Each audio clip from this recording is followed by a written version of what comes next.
ನಮಸ್ತೆ. ಮನಸ್ಸು ಜೋಪಾನ, ನೋವಿನ ಮೌನದ ನೋವಿಗೆ ಅಕ್ಷರಗಳ ಮುಲಾಮು ಬರೆದಿರೋದು ಪದಚಿನ್ನ ಅವರು. ಬನ್ನಿ ನೆನ್ನೆ ಓದಂಥ ಚಾಪ್ಟರ್ನ ಕಂಟಿನ್ಯೂ ಮಾಡೋಣ. ಮರೆಯುವುದಾದರೆ ಮರೆತು ಬಿಡು ಆ ಚಾಪ್ಟರಿಂದ. ನಿನ್ನೆ ನಮ್ಮ ಮನಸ್ಸು ನೀನು ನಿರ್ಧಾರ ಮಾಡು ಸಾಕು, ಮಿಕ್ಕಿದ್ದು ನನಗೆ ಬಿಡು ಅಂತ ಹೇಳ್ತು.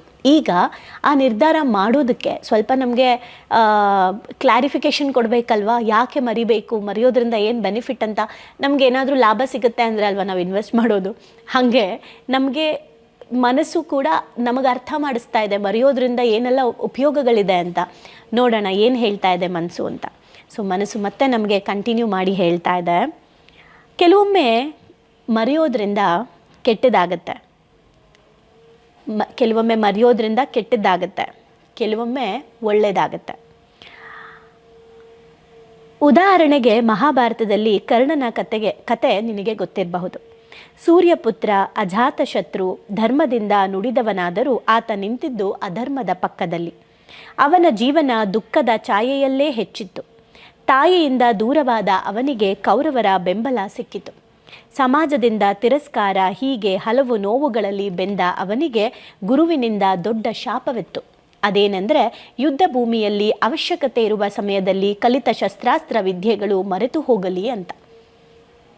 ಮರೆಯೋದ್ರಿಂದ ಏನು ಕೆಟ್ಟದ್ದು ಏನು ಒಳ್ಳೆಯದು ಅಂತ. ಅಂದರೆ ಕರ್ಣ, ನಾನು ಸೂರ್ಯಪುತ್ರ, ನಾನು ಧರ್ಮದ ಪರವಾಗಿ ಇರಬೇಕು ಅನ್ನೋದನ್ನು ಮರೆತು ಅಧರ್ಮಕ್ಕೆ ಸೇರಿಕೊಂಡ್ರು. ಅದನ್ನು ಮರೆತು ಕೆಟ್ಟದನ್ನು ಮಾಡಿಕೊಂಡ್ರು. ಈಗ ಯುದ್ಧದ ಸಮಯದಲ್ಲಿ ಮಾಡಬೇಕಾಗಿದ್ದನ್ನು ಮರೆತು ಏನಾಗುತ್ತೆ ಅಂತ ನೋಡೋಣ. ಅವ್ರಿಗೆ ಶಾಪ ಆಯಿತು. ಅವಶ್ಯಕತೆ ಇರೋ ಸಮಯದಲ್ಲಿ ನೀ ಎಲ್ಲ ಮರ್ತೋಗ್ಬಿಡು ಕಲ್ತಿರೋ ಶಸ್ತ್ರಾಸ್ತ್ರ ವಿದ್ಯೆ ಎಲ್ಲ ಅಂತ ಹೇಳಿ ಗುರು ಶಾಪ ಕೊಟ್ಟರು. ಅದು ಆತನಿಗೆ ಅವನ ಗುರುವಿನಿಂದ ಸಿಕ್ಕ ಶಾಪ. ಕರ್ಣನಿಗೆ ದ್ರೋಣಾಚಾರ್ಯರು ಮಾತ್ರವಲ್ಲ, ಪರಶುರಾಮರು ಕೂಡ ಗುರು. ಕರ್ಣನು ಕ್ಷತ್ರಿಯನಾಗಿ ತಾನು ಗುರು ಪರಶುರಾಮನಿಂದ ಶಸ್ತ್ರದ ಉನ್ನತ ವಿದ್ಯೆ ಕಲಿಯಲು ಸಾಧ್ಯವಿಲ್ಲ ಎಂದು ತಿಳಿದು ಬ್ರಾಹ್ಮಣನ ವೇಷ ಧರಿಸಿ ಅವರ ಆಶ್ರಮಕ್ಕೆ ಹೋದ. ಅವನು ಮಾಡಿದ ಇನ್ನೊಂದು ತಪ್ಪು. ಸುಳ್ಳಿನ ಹಾದಿಯಲ್ಲಿ ಹೋದರೆ ಅಂತ್ಯ ಸುಖವಾಗಿರುವುದಿಲ್ಲ, ದಾರಿಯು ಸುಲಭವಾಗಿರುವುದಿಲ್ಲ. ಎಲ್ಲದಕ್ಕೂ ಇದೇ ಉದಾಹರಣೆ. ನೋಡಿ, ನಮಗೆ ಸುಳ್ಳು ಹೇಳಬೇಕಾದ್ರೂ ಕೂಡ ಒಂದು ಸಮಾಧಾನ ಕೊಡ್ಕೋತೀವಿ ನಾವು ನಮಗೆ, ನಾನು ಇದನ್ನು ಯಾಕೆ ಸುಳ್ಳು ಹೇಳ್ತಾ ಇದ್ದೀನಿ ಅಂತ. ಬಟ್ ಎಲ್ಲೋ ಒಂದು ಕಡೆ ನಮ್ಮ ಮನಸ್ಸು ಹೇಳ್ತಾ ಇರುತ್ತೆ, ಬೇಡ ಬೇಡ ಇದು ನೀನಲ್ಲ ಅಂತ. ತುಂಬ ಸಲ ನಮ್ಮ ಆತ್ಮಸಾಕ್ಷಿ ನಮ್ಮ ಎದುರುಗಡೆ ಬಂದು ನಿಂತು ಮಾತಾಡುತ್ತೆ, ಬೇಡ ನೀನು ಯಾಕೋ ಆ ಸುಳ್ಳಿನ ಇದರಲ್ಲಿ ಬದುಕ್ತಾ ಇದೆಯಾ ಅನಿಸುತ್ತೆ, ಎಂಡಿಂಗ್ ಯಾವತ್ತೂ ಚೆನ್ನಾಗಿರಲ್ಲ, ನೀನೂ ಚೆನ್ನಾಗಿರಲ್ಲ, ಯಾರೂ ಚೆನ್ನಾಗಿರಲ್ಲ ಅಂತ ನಮ್ಮ ಆತ್ಮಸಾಕ್ಷಿ ನಮ್ಗೆ ಹೇಳ್ತಾ ಇದ್ರೂ ಸಹ ನಾವು ನಮ್ಮ ಮನಸ್ಸಿನ ಮಾತನ್ನು ಕೇಳಿಸ್ಕೊಳ್ದೆ ಅದೇ ತಪ್ಪು ಮಾಡ್ತಾ ಇರ್ತೀವಿ. ಹಾಗೆ ಕರ್ಣಂಗೂ ಕೂಡ ಗೊತ್ತಿತ್ತು, ನಾನು ಬ್ರಾಹ್ಮಣ ವೇಷದಲ್ಲಿ ಹೋಗ್ತಾ ಇದ್ದೀನಿ, ನಾನು ಕ್ಷತ್ರಿಯ, ಇದು ತಪ್ಪು ಅಂತ ಗೊತ್ತಿತ್ತು. ಅದಕ್ಕೆ ಕರ್ಣ ಹೇಳಿದ್ದು, ನೀವು ಕಲಿಸಲ್ಲ ಅದಕ್ಕೆ ನಾನು ಸುಳ್ಳು ಹೇಳಿದೆ ಅಂತ. ಆದರೆ ಸುಳ್ಳೇ ಅಲ್ವಾ. ಸೊ ಹೋದೆ, ಆ ಸುಖವಾಗಿರೋದಿಲ್ಲ. ಪರಶುರಾಮನು ಅವನಿಗೆ ದಿವ್ಯ ಶಸ್ತ್ರಗಳನ್ನು, ಬ್ರಹ್ಮಾಸ್ತ್ರವನ್ನು ಮತ್ತು ದಿವ್ಯ ಶಸ್ತ್ರ ವಿದ್ಯೆಗಳನ್ನು ಕಲಿಸ್ತಾರೆ. ಒಂದು ದಿನ ಪರಶುರಾಮನು ಕರ್ಣನ ತೊಡೆಯ ಮೇಲೆ ತಲೆಹಿಟ್ಟು ನಿದ್ರಿಸುತ್ತಿದ್ದಾಗ ಒಂದು ಕೀಟ ಬಂದು ಕರ್ಣನ ತೊಡೆಯನ್ನು ಕಚ್ಚುತ್ತದೆ. ರಕ್ತ ಹರಿಯುವಷ್ಟು ಜೋರಾಗಿ ಕಚ್ಚುತ್ತದೆ. ಆದರೂ ಸಹ ಕರ್ಣನು ಶ್ರದ್ಧೆಯಿಂದ ಗುರುವಿನ ನಿದ್ರೆ ಅಡಚಣೆ ಆಗದಿರಲಿ ಅಂತ ಸಹಿಸ್ಕೊಳ್ತಾನೆ. ಪರಶುರಾಮನು ಎದ್ದಾಗ ರಕ್ತವನ್ನು ನೋಡಿ ಕೇಳ್ತಾನೆ, ಬ್ರಾಹ್ಮಣನಾದರೆ ಇಷ್ಟು ಶಾರೀರಿಕ ಸಹನ ಶಕ್ತಿ ಹೊಂದಿರುವುದಿಲ್ಲ, ನೀನು ಯಾರು? ಆಗ ಕರ್ಣನು ಸತ್ಯವನ್ನು ಹೇಳ್ತಾನೆ, ನಾನು ರಥಚಾಲಕನ ಮಗ, ಕ್ಷತ್ರಿಯನಷ್ಟೆ. ಪರಶುರಾಮಂಗೆ ಕೋಪ ಬರುತ್ತೆ, ನೀನು ಸುಳ್ಳು ಹೇಳಿ ನನ್ನ ಹತ್ರ ಬಂದು ನೀನು ವಿದ್ಯೆ ಕಲ್ತಿದ್ಯಾ ಅಂತ ಹೇಳಿ ಶಾಪ ಕೊಡ್ತಾರೆ. ನೀನು ಕಲಿತ ಶಸ್ತ್ರ ವಿದ್ಯೆಗಳನ್ನು ಅವಶ್ಯಕ ಸಮಯದಲ್ಲಿ ಮರಿತೀಯಾ ಅಂತ. ಯುದ್ಧದ ಕೊನೆಯ ದಿನ ಅರ್ಜುನ ಮತ್ತು ಕರ್ಣರ ನಡುವೆ ಭೀಕರ ಯುದ್ಧ ನಡೆಯುತ್ತೆ. ಈ ದೊಡ್ಡ ಹೋರಾಟದ ಮಧ್ಯೆ ಕರ್ಣನ ರಥದ ಚಕ್ರ ಭೂಮಿಯಲ್ಲಿ ಸಿಲುಕಿಕೊಳ್ಳುತ್ತೆ. ಅದು ಕೂಡ ಇನ್ನೊಂದು ತಪ್ಪಿಗೆ ಸಿಕ್ಕ ಶಾಪವಾಗಿರುತ್ತೆ. ಆ ಸಮಯದಲ್ಲಿ ಕರ್ಣನು ತನ್ನ ಶಕ್ತಿಯನ್ನು ಬಳಸಬೇಕಾಗತ್ತೆ. ಆ ಒಂದು ರಥನ ಮೇಲೆತ್ತಿ ಯುದ್ಧ ಮಾಡೋಕ್ಕೆ ಕರ್ಣ ತನ್ನ ಶಕ್ತಿಯನ್ನು ಬಳಸಬೇಕಾಗತ್ತೆ. ಆದರೆ ಪರಶುರಾಮರು ಶಪಿಸಿದಂತೆ ಅವನು ಕಲಿತ ಶಸ್ತ್ರವನ್ನು ಮರೆತು ಬಿಡ್ತಾನೆ. ಅರ್ಜುನನು ಕೃಷ್ಣನ ಸೂಚನೆಯಂತೆ ಅವನನ್ನು ಬೆಲ್ಲಿನಿಂದ ಕೊಂದು ಹಾಕ್ತಾನೆ. ಇವಾಗೆಲ್ಲ ನಾವು ಒಂದು ಸೈಡಿಂದ ನೋಡೋದಾದರೆ ಪಾಪ ಕರ್ಣ ಏನು ತಪ್ಪು ಮಾಡ್ದ, ಅವನಿಗೆ ಯಾಕೆ ಈ ಶಿಕ್ಷೆ ಅಂತ ಅನಿಸುತ್ತೆ. ಅದನ್ನೇ ಕೃಷ್ಣ ಕೂಡ ಭಗವದ್ಗೀತೆಯಲ್ಲಿ ಹೇಳ್ತಾರೆ. ಕರ್ಣ ಕೇಳ್ತಾರೆ, ನಾನು ಮಾಡದೇ ಇರೋ ತಪ್ಪಿಗೆ ನನಗೆ ಯಾಕೆ ಶಿಕ್ಷೆ ಅಂತ. ನೀನು ಮಾಡದೇ ಇರೋ ತಪ್ಪಿಗೆ ಅಂತ ನೀನು ಹೇಳ್ತಾ ಇದೆಯಲ್ಲ, ಅದೇ ತಪ್ಪು. ಯಾಕಂದರೆ ನೀನು ಮಾಡಿರೋ ತಪ್ಪಿನ ಬಗ್ಗೆ ಅರಿವೇ ಇಲ್ಲ. ನಿನಗೆ ಈ ಜೀವನ ಸಿಕ್ಕಿರೋದನ್ನ ನೀನು ಅಕ್ಸೆಪ್ಟ್ ಮಾಡ್ಕೊಳ್ದೆ, ನೀನು ನನಗೆ ಎಲ್ಲರೂ ಹಂಗೆ ಮಾಡಿದ್ರು ನಾನು ಅದಕ್ಕೆ ಹಿಂಗೆ ಮಾಡಿದೆ ಅಂತ ಅಧರ್ಮದ ದಾರಿ ಹಿಡ್ದಲ್ವಾ, ಅದಕ್ಕೇನು ಹೇಳಬೇಕು ಅಂತ ಕೃಷ್ಣ ಮತ್ತು ಕರ್ಣನ ಮಾತುಕತೆ ಒಂದು ಪ್ರಸಂಗ ಬರುತ್ತೆ ಮಹಾಭಾರತದಲ್ಲಿ. ಕರ್ಣ ಹೇಳ್ತಾ ಹೋಗ್ತಾರೆ, ನನಗೆ ಈ ಥರ ಪ್ರಾಬ್ಲಮ್ಮು, ನಾನು ಈ ಥರ ಅನುಭವಿಸ್ದೆ, ನನ್ನನ್ನು ಎತ್ತ ತಾಯಿ ಬಿಟ್ಬಿಟ್ಟು ಹೋಗ್ಬಿಟ್ರು, ಅವ್ರದ್ದೇನೋ ಒಂದು ಕಂಡಿಡಿಯೋಕ್ಕೋಸ್ಕರ ನನಗೆ ಹಿಂಗೆ ಮಾಡಿಬಿಟ್ರು ಅಂತ, ನನ್ನ ತಾಯಿನ ನೋಡಲೇ ಇಲ್ಲ, ನಾನು ಆ ಪ್ರೀತಿ ಸಿಗಲೇ ಇಲ್ಲ ಅಂತ. ಆಗ ಕೃಷ್ಣ ಹೇಳ್ತಾರೆ, ನೀನು ನದಿ ಇದರಲ್ಲಾದರೂ ನಿನ್ನ ಬಿಟ್ರಪ್ಪ, ನಾನು ಜೈಲಲ್ಲಿ ಹುಟ್ಟಿದ ತಕ್ಷಣ ನನ್ನ ತಂದೆ ತಾಯಿಯಿಂದ ನಾನು ದೂರ ಆದೆ, ಆ ಜೈಲಲ್ಲಿ ಹುಟ್ಟಿದ ಮೇಲೂ ನನ್ನನ್ನು ಸಾಯಿಸೋಕ್ಕೆ ಅಂತಿಂಥ ಪ್ರಯತ್ನಗಳು ನಡೆದಿಲ್ಲ, ನನಗೂ ಕೂಡ ನನ್ನ ಹೆತ್ತ ತಾಯಿ ತಂದೆ ಪ್ರೀತಿ ಸಿಗಲಿಲ್ಲ, ಹುಟ್ಟಿದಾಗಲೇ ಕಷ್ಟಗಳನ್ನು ಹೊತ್ಕೊಂಡೆ ನಾನು ಬಂದೆ ಅಂತ ಕೃಷ್ಣ ಹೇಳ್ತಾರೆ. ಹೀಗೆ ಅವರ ನಡುವೆ ನಡೀತಾ ಎಲ್ಲ ಸ್ಟಾರ್ಟ್ ಆಗುತ್ತೆ. ನೀನಾದರೂ ಯಾರೋ ಒಬ್ಬರು ನಿನ್ನ ಕರ್ಕೊಂಡೋಗಿ ಸಾಕಿ ನಿನ್ನನ್ನು ನೀನೇನೇನು ಬಾಲ್ಯ ಆಡಬೇಕಿತ್ತು ಅದು ಆಡಿದೆ, ಬಟ್ ನಾನು ಬೆಳೆದಿದ್ದು ಎಲ್ಲನೂ ಕೂಡ ಹಸುಗಳ ಮಧ್ಯೆ, ಪ್ರಾಣಿಗಳ ಮಧ್ಯೆ ಬೆಳೆದೆ ನಾನು. ಸೊ ನನ್ನ ಆ ಎಲ್ಲ ಬಾಲ್ಯದಲ್ಲೂ ಕೂಡ ಒಂದು ಚಾಲೆಂಜಸ್ಸು ಚಿಕ್ಕದ್ರಿಂದನೇ ಬರ್ತಾನೇ ಇತ್ತು.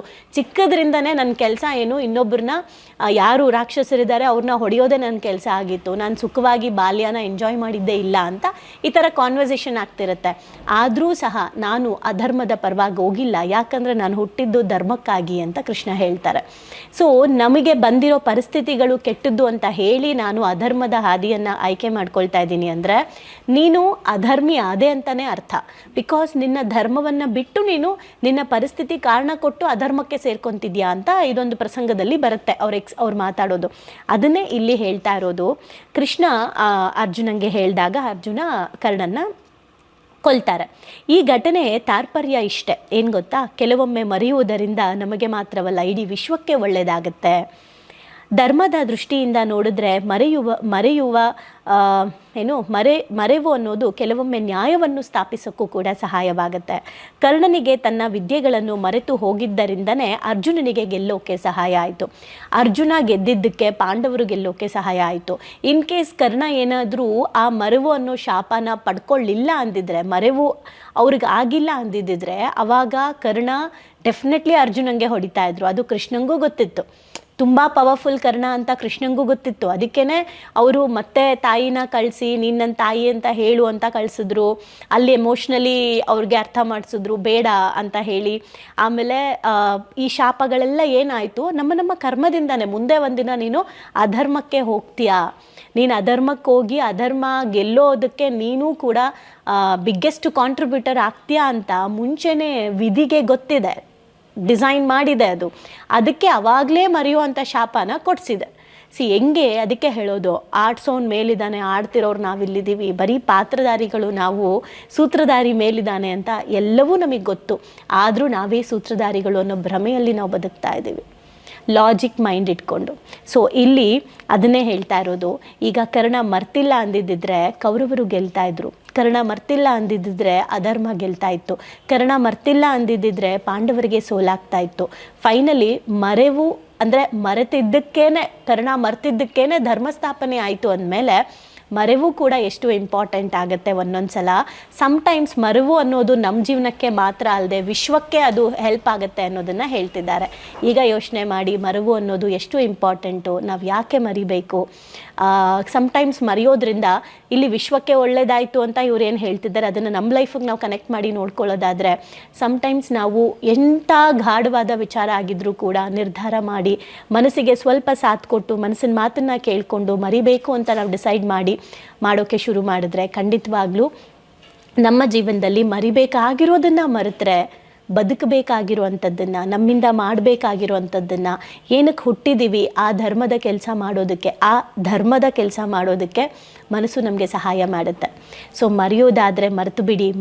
ಮರೆವು ಕೂಡ ಒಂದು ರೀತಿ ನಮಗೆ ವಿಶ್ವಕ್ಕೆ ಹೆಲ್ಪ್ ಆಗುತ್ತೆ. ಸಮ್ಟೈಮ್ಸ್ ಅದನ್ನು ನನಗೆ ಎಷ್ಟೋ ಸಲ ಅನಿಸುತ್ತೆ, ಎಷ್ಟೊಂದು ನನ್ನ ಘಟನೆಗಳನ್ನು ನಾನು ಮರೀಲಿಲ್ಲ ಅಂದರೆ, ನಾನು ಅಂದ್ಕೊಂಡಿದ್ದೆ ಕೆಲವೊಂದು ವಿಚಾರಗಳನ್ನ ಮರ್ತಿದ್ದೀನಿ ಅಂತ, ಆದರೂ ಕೆಲವು ಸಿಚುಯೇಷನ್ಸಲ್ಲಿ ನನಗೆ ಗೊತ್ತಾಯಿತು, ನಾನು ಈ ಮ್ಯಾಟ್ರನ್ನ ಮರ್ತೇ ಇಲ್ಲ ನಾನು ಇನ್ನೂ ಅದಕ್ಕೆ ಅಟ್ಯಾಚ್ ಆಗಿದ್ದೀನಿ ಅಂತ ನನಗೆ ನಿಜವಾಗ್ಲೂ ಅನ್ನಿಸ್ತು.